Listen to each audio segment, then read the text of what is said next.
Hey everybody, Tom Sparks with Sparks Media Group. Today I'm going to show you how to cannibalize your iGuide Planix or Planix Pro.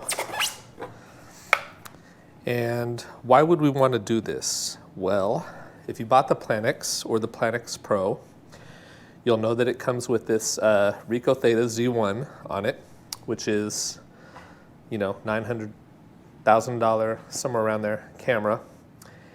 And a lot of times it's just sitting on this iGuide not being used.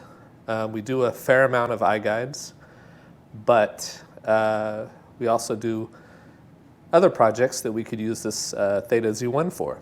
That could be a Zillow 3D tour, which we're going to do on this property shortly. That could be video, or there's a lot of uses for it. We can also use it in the Matterport ecosystem and do a Matterport tour of this property. So today I'm going to show you how to take it apart. Really simple. Got a small Phillips head screwdriver, and on the top here there's 1, 2, 3, 4 screws. So we're simply going to unscrew this.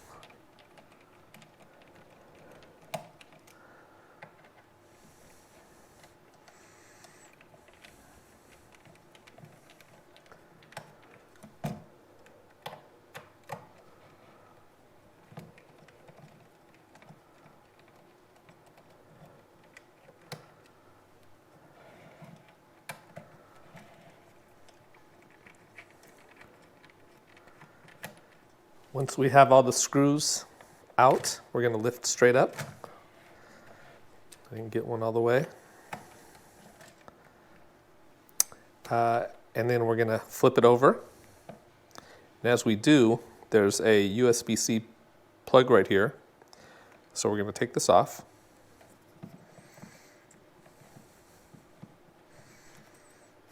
Like so. Now we have the camera itself detached from the iGuide. So we're going to flip it over, and there's a thumb screw right here. So we're going to loosen this up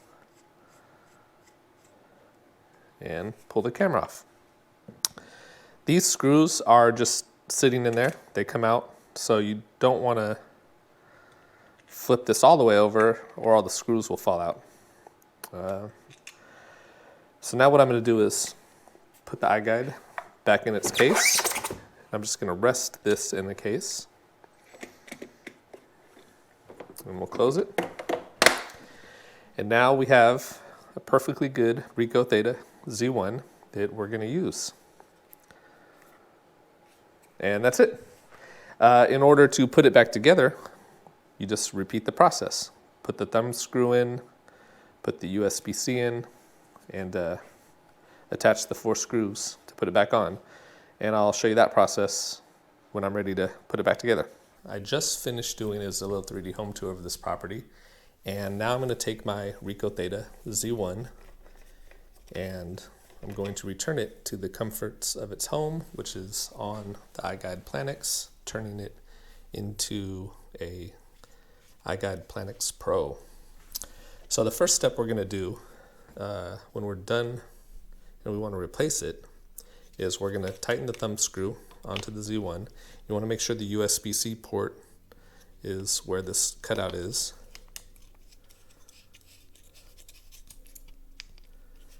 The next step we're going to do is plug in the USB-C, and there's a lip right here, and that goes against the flat part of the USB-C. Now that it's on, how we attach it, you'll see there's a little arrow right here, and there's a flat part right here.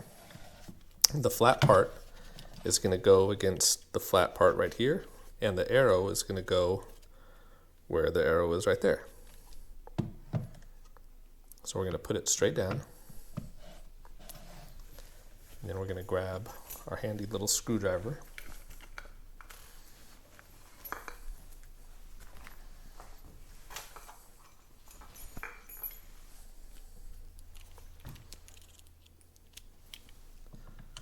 It's just a matter of replacing the screws. Don't tighten them too hard. This is plastic.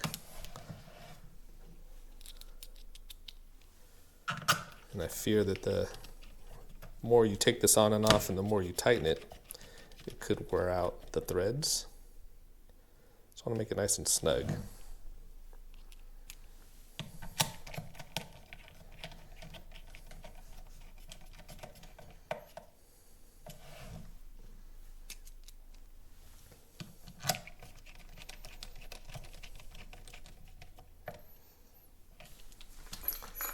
And that's all there is to it. That's how you turn an iGuide Planix Core into an iGuide Planix Pro by replacing the Theta Z1 that we borrowed. Quick and easy. Now we're going to put it back in its case and we're all done. If you have any comments about this, please leave them below. If you like this video, please give it a thumbs up. If you find it useful, please share it. And if you're not subscribed to my channel, please do so. I would appreciate it. That's it, guys. Thanks for watching.